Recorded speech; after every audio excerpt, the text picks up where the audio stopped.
The last sort of privacy-related story I want to highlight for folks, this is actually one I spoke to the reporter about. Emily Badger in the New York Times has a piece titled What the Government Knows About You in Official Data Sets Trump Wants to Link Together. And this is the most comprehensive list I've seen of all the different kinds of data about individuals that DOJ is seeking access to.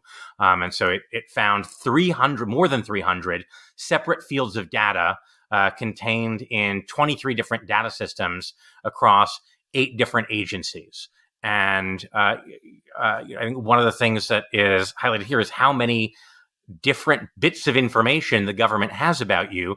And I think maybe a thing people don't think about as much as folks who work on privacy full time. I was a privacy wonk at a think tank for a dozen years.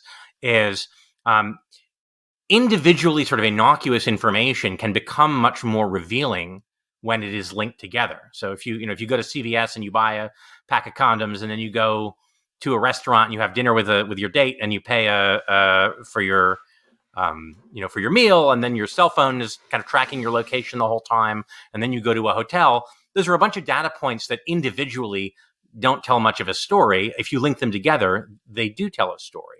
And in particular, thinking about what's in these different data sets, one of the things that's included is, for example, charitable contributions. This is one of the things the IRS might know about you.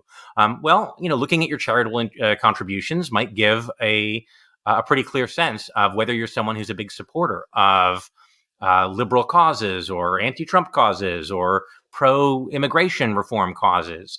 And that's information that, if you imagine it now being put in the hands of law enforcement, put in the hands of even just other agencies that are doing hiring. We have reports about DOJ going around and asking people at agencies, what are your political views? How do you feel about Elon Musk? How do you feel about Donald Trump? We can imagine this kind of being used to recreate a sort of patronage system where people with the wrong political views or people who have supported the wrong political causes find themselves locked out of access to government employment or other benefits.